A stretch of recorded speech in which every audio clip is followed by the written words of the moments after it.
BBC Radio Oxford, hello, good afternoon. Now, over the coming months, you will hear about the adventures of Darren Taylor and Alex Flynn, who will be rowing the Pacific. Alex is an ambassador for educating people about the benefits of exercise as a way of delaying the onset of Parkinson's, which he suffers from. Darren Taylor is a fireman from Charlbury, and with Alex will be the first pair to row this route and possibly take a world title too.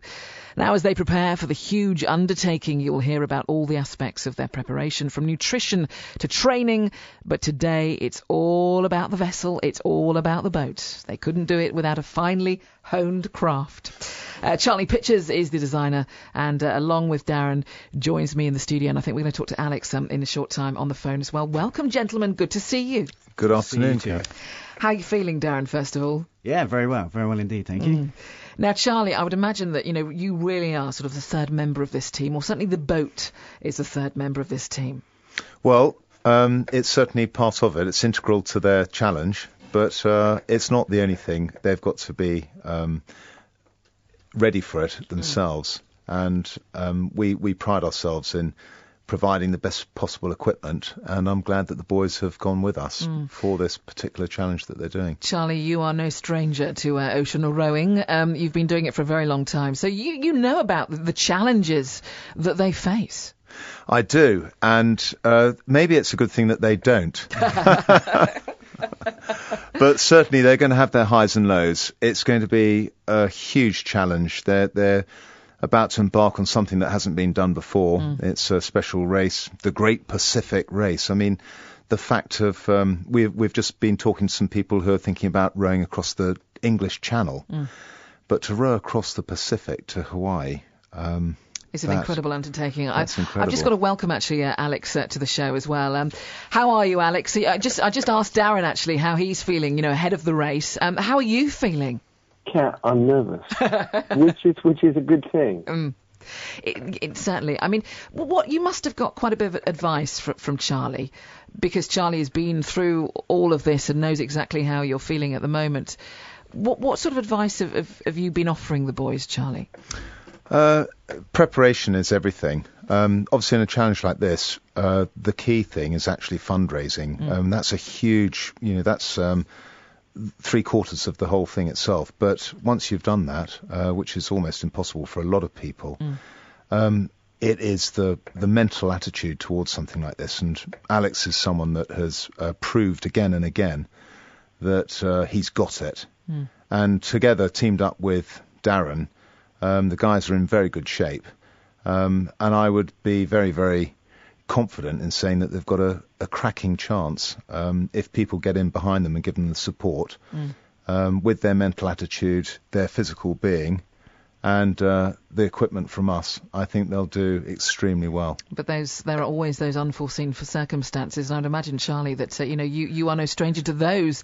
What was the biggest challenge when you were? Well, I know you still are rowing, but when you were in your heyday, perhaps. What was the biggest challenge that you ever faced when you were at sea? Well, for me, it was the weather. But I must tell you about something that's happened much more recently to the sister ship of Alex and Darren's boat. There's a boat out there. She's just about to finish at the moment in the existing race. She was attacked by a shark about 2 weeks ago. Or should we say not attacked, but the shark came up. He was quite inquisitive, and he knocked their rudder. Do we know what sort of shark it was? It was probably a tiger shark. Not a man-eating shark, but nevertheless, as it came up, it put a hole through the bottom of their boat. A shark's a shark, as far as I'm concerned. Exactly. So it's quite it seems an unusual story, but now and again, the underwater creatures do get inquisitive, and they want to know what's going on up there, and they'll certainly get these encounters when they embark on their challenge. I hope that hasn't frightened you, Alex. No, I'm actually inquisitive about sharks myself, so I think it'll be an eye-opening experience. Absolutely, I'm glad you see it that way. But of course, we will be with you every step of the way as well, because we literally will be. I mean, Darren, what are your fears? I mean, you must have, a fear about it. Something that might go wrong, or what are sort of those fears that you're harbouring yourself? My only fear would be a technical difficulty. I can't see us, once we get to the start line and set off, there's no way that we wouldn't make it across. We're going to give it our utmost, and we won't stop until we get there. And we hope to take first place. We've given ourselves the best tools and teams surrounding us to do that. However, we can't control the weather, so that could be a bit of a pain. However, we just keep going through it. The Talisker Whiskey Challenge, when they first set off, they encountered some terrible weather, but the team still carried on. It's just the technical side of things. Obviously, we're very dependent on the desalinator, for example, to provide us with fresh water. If that was to go down, it's not like we can pop down the shop and get some spares for it. Then that would be my major fear, with something like that happening and preventing us carrying on. It wouldn't be for lack of willpower or lack of trying. It would just be because something beyond our control has gone wrong. Well, something that was absolutely in your control was your choice of boat. Alex, how did you choose Charlie? Is that what happened? Did you do research and you found Charlie? How did that relationship start? Well, for me, it was I went onto the New Ocean Wave website and looked at the different types of boat that were available. And it was basically the Rannoch boat was the most striking design. I could see the design advantages of actually using the boat in the first place.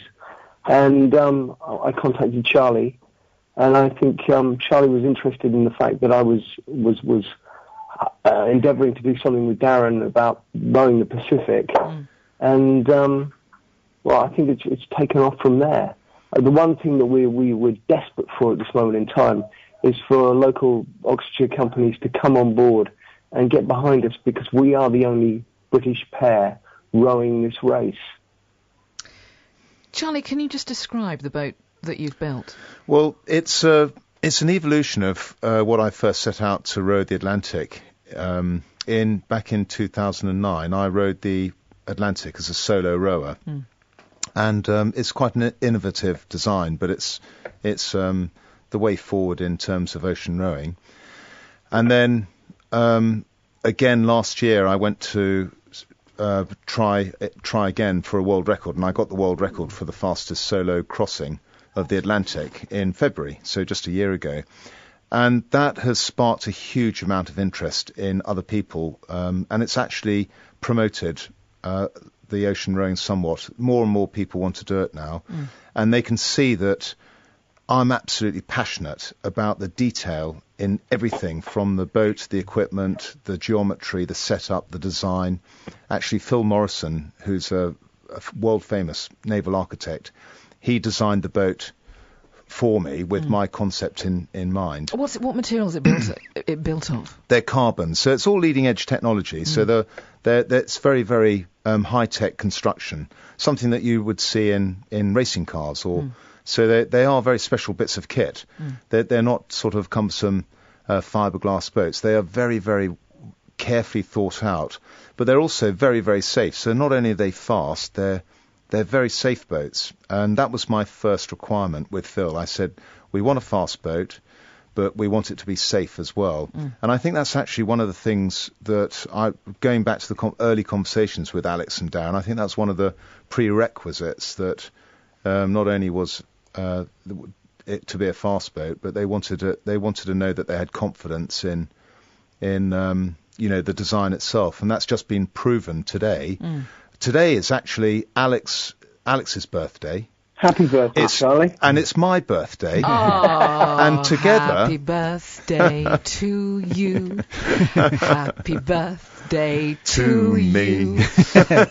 Very many happy returns. And the best birthday present, well, certainly for me, and I'm sure for Alex, is that Lacura, the sister ship, the Rannoch Pairs boat, which is what Alex and Billy and Darren are going to have.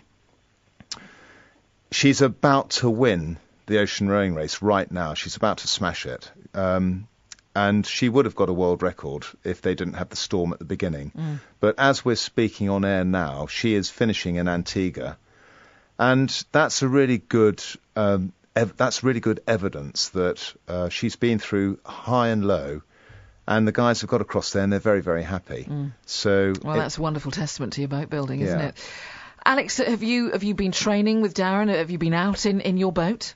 Haven't been out in any boat at the moment. I've been struggling with a stinker of a cold, but I've been knocking back miles and miles and miles on the rowing machine in the gym, irrespective. So hopefully, as soon as we can get the boat up and ready, we'll be out and about in it. So how long is that likely to be, Darren? Do you know? Sorry? How long is that likely to be until you'll be out and about in the boat? We intend to actually use a different boat to do some training in, because it's still in the building process right now. But as soon as we can get the time to come together, Alex is over in France training at the moment. We've planned to do some training in March. We've got some time off work to go and work together then. And then when the boat's finished, we'll be coming down to Burnham on Crouch, going around there to getting a lot more training in there. And then we're getting over to the States a month before the race starts. So we're going to have a full month while we're out there, just to obviously make sure it's okay. And from the freighting over there, that everything's fine. We've got it really, really bespoke. So yeah, we've got plenty of time to get the training in, and it is just hours on the ergo. I mean, these guys, the listeners may not see it, but I know these guys, and they are supremely fit, and they're doing the right sort of stuff on the ergos. A lot of interval training, and they've also got some rowing experience themselves. But when you embark on a race like this, they will have a fair amount of practice beforehand. They'll know how to use all their equipment. But the first week is always a learning week, and they'll get fitter and better as they go along as well. But it's not the sort of thing that you cannot peak at the beginning, because you'll be burnt out halfway across. You've got to peak halfway across, and so this is the rule with sort of extreme ocean rowing. Get yourself to a really good level of fitness and know all your equipment, but not to worry too much technically about the rowing itself. You've got to be a strong person of immense stamina and mental attitude, and that's what it's all about. It's mind over body. Absolutely. I'd like to just add to that. Charlie is completely right about not peaking too soon.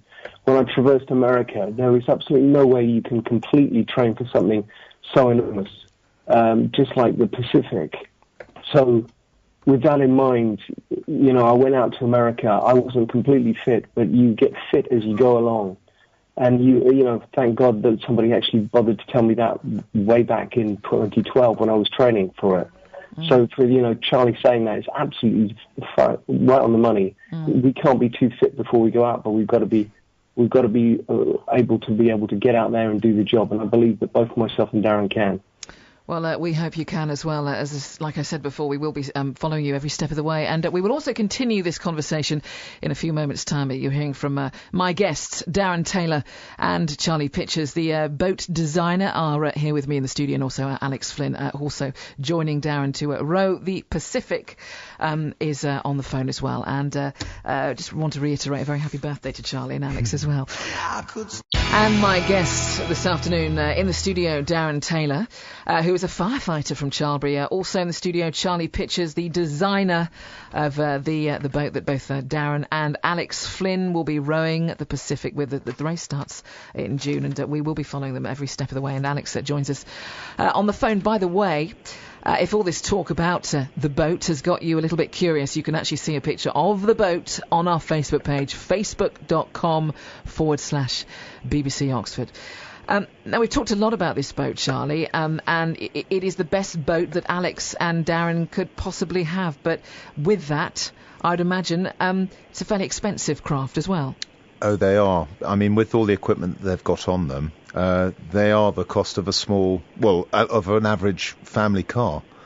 They're, or probably more than that, actually, with all the water makers. Depends what car you drive, Charlie. Well, it's these boats cost nearly £50,000, and then you've got to ship them to the start of the race and ship them back from Hawaii.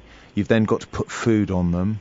Then you've got to put your safety equipment like life rafts and things. So at the end of the day, a campaign like this is nearly £100,000 of anyone's money. It's a lot of money. But these boats are specialist equipment, and they are good assets. They have a value. So it's not as if they're worth nothing at the end of the race. So there's a little bit of investment there. Somebody's got to foot the bill. Somebody's got to pay for it. Alex, how did you get the money together to pay for this craft? We're still endeavouring to do that as well. So, I mean, the media is there, like yourselves, and we're reaching out to companies locally, and we're hoping that we can fulfil the deficit that we have in relation to funding. What is the deficit, Darren?